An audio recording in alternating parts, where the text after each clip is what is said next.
Good morning. It's Thursday, the 29th of January. You're watching Europe Today, your morning fix of European news and analysis live on Euronews. I'm Maret Gwyn, stepping in today for Maeve McMahon. Coming up on today's show, the EU's 27 foreign ministers are in town with Iran high on the agenda. After thousands were killed in the regime's recent crackdown on protesters, EU ministers are expected to approve fresh sanctions. Iran is also on high alert this morning for a possible US attack as Trump ramps up pressure on the regime to strike a deal on its nuclear program. Standing by for us at the European Council down the road here in Brussels, where ministers are arriving right now, is our EU correspondent, Shauna Murray. Shauna, good morning. Thanks so much for joining us. Tell us first, what can we expect today in terms of new sanctions on Iran? Well, as we know, Mara, as you mentioned there, Iran very much back centre stage. We saw that post yesterday from US President Donald Trump saying there's a massive armada on its way to Iran. He's demanded they cut a deal on their nuclear programme. He's reminding them of last summer and his strikes against the regime under the codename Operation Midnight Hammer. Meanwhile, here in Brussels, EU Foreign Affairs Minister behind me, they're going into that meeting. They'll announce sanctions on 21 Iranian individuals responsible for the violent repression of Iranian protesters. That's members of the Iranian Revolutionary Guard. Euronews has the details on these sanctions. They include people like the Chief of Police. There's also going to be sanctions on 20 companies responsible for Iran's new programme in relation to drones and supporting Russia.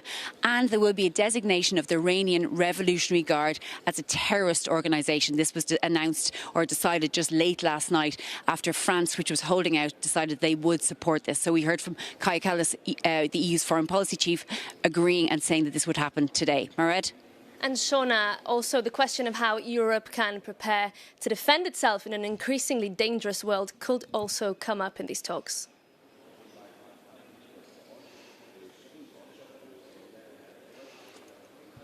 The line's gone. I believe we've lost Shauna there, but we did get that update on the sanctions that we're expecting the EU to announce, including that blacklisting of the IRGC, which is the Iranian Revolutionary Guard. We will hear more from Shauna during the day here on Euronews. But in the meantime, we'll move on, and we're now moving on to the NATO boss, Mark Rutte. His comments earlier this week have divided opinion across the continent. Our Jakob Janus has been taking a closer look at who Mark Rutte really is. Mark Rutte is on fire. And his message to anyone who thinks the EU can survive militarily without the US? Keep on dreaming. You can't.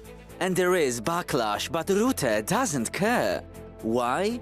Because he's the only European who speaks Trump's language. But when he takes off his glasses, who is he really?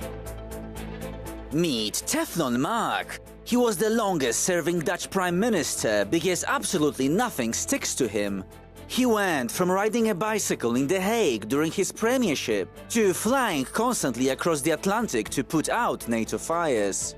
And meet the pianist. He gave up his dream of becoming a musician because he claimed he wasn't good enough. But he mastered a different instrument called consensus. With the Greenland clashes testing the alliance, he's working overtime to keep 32 nations in tune, while Washington keeps trying to change the sheet music. And Brussels calls him the Flying Dutchman. Not because of the myth, but by constantly flying back and forth to the White House. He is a top collector of miles and more points.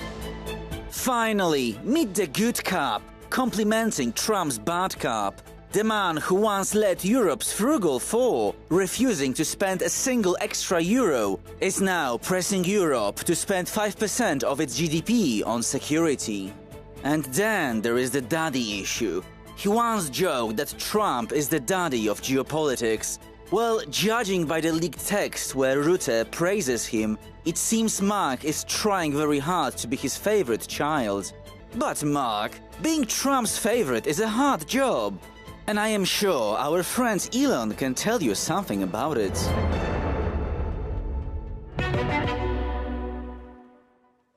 Jakub Janis there. Coming up, we'll now be joined by Luxembourg's Deputy Prime Minister and Foreign Minister Xavier Bettel. He led the country for a decade up until 2023, and he's, of course, a very familiar face here in Brussels and will be representing Luxembourg at the Foreign Affairs Council later today. Minister, thanks so much for calling by. It's great to have you here with us in the studio. Thank you for the invitation. So I know you have a packed agenda today. Let's start maybe with Iran, because we are expecting some tougher decisions by the EU today to clamp down and put pressure on the Iranian regime. When you go in a meeting, you hope, but you wait till the end to be happy. So I hope that we will be able today to agree, because we need unanimity to put, for example, the Guardian of the Revolutions on a terrorist list. We need unanimity to take sanctions. We need unanimity to take a list of persons, of entities.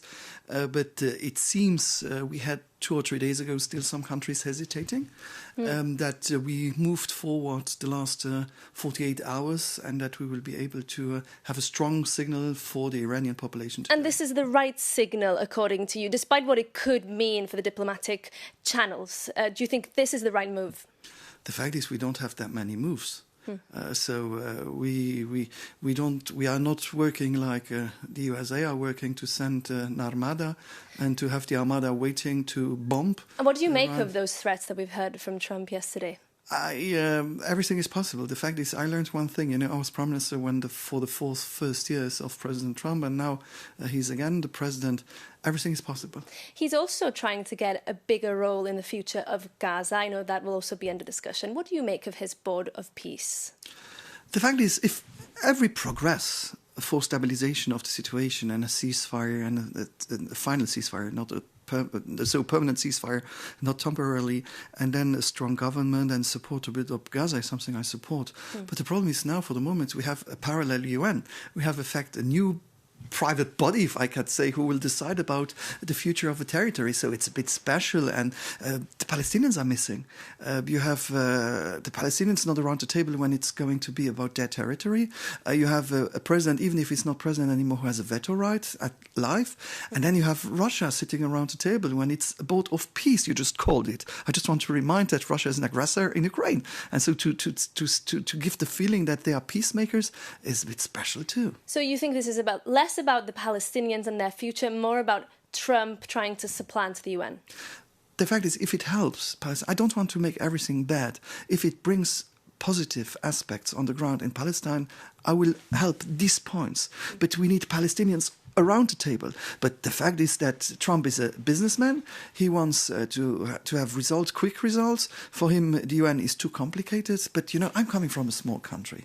If international law and international regulations are non-respected anymore in future, and it's the power of the strongest and the biggest, this is not good for me.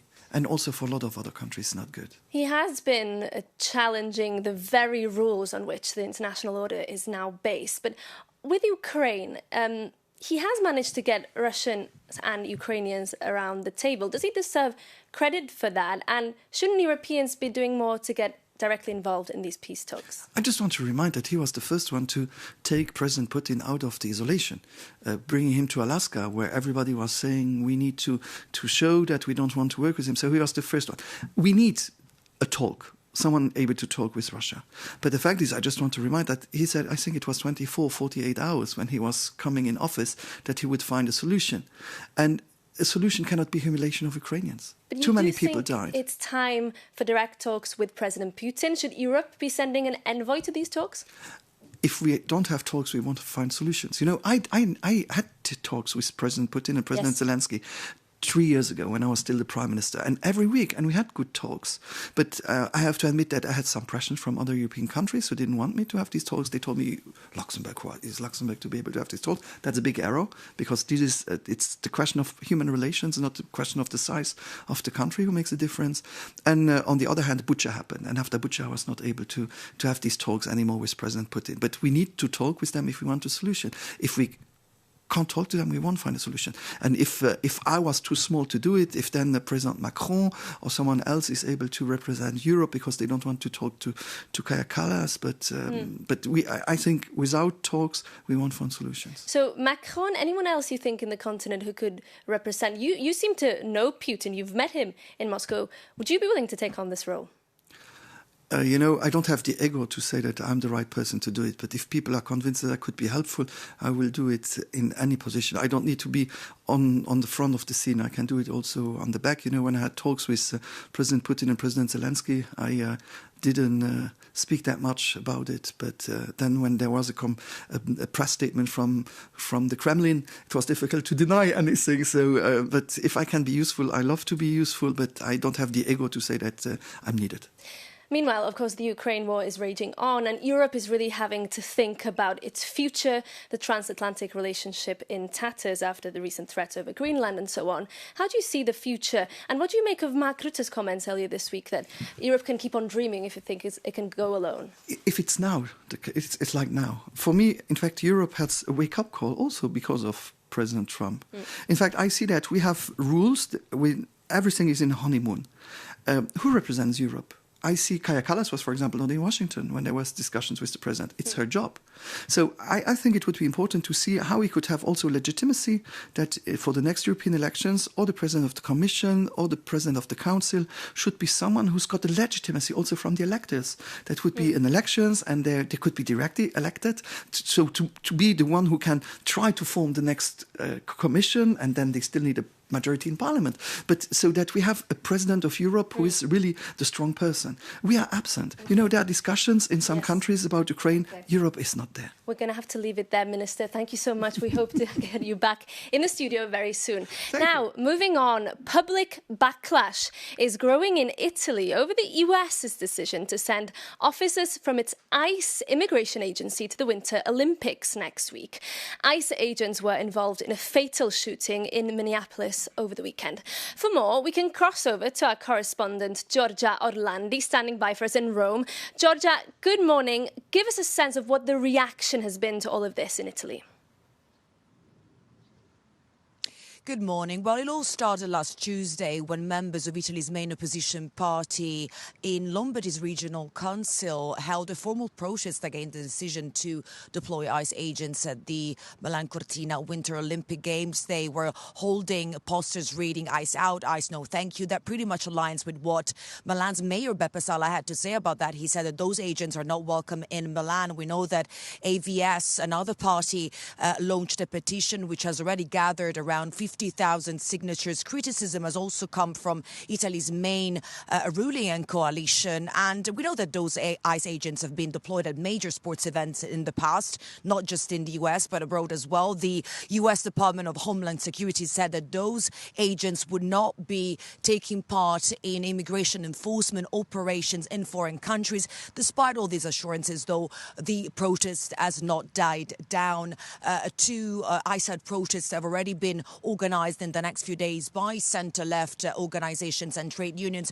The main argument behind the protest, though, is that Giorgia Meloni is perceived as too accommodating towards President Trump and the United States. This is what centre-left parties say, and she has shifted her tone recently, trying to, well, when she described those Trump threats over Greenland as a mistake. But clearly, when it comes to high-profile events such as the Olympic Games, with Italy being under so much scrutiny and international exposure, well, the issue risks turning into a major reputational problem for Meloni and her government if the protests continue. Okay.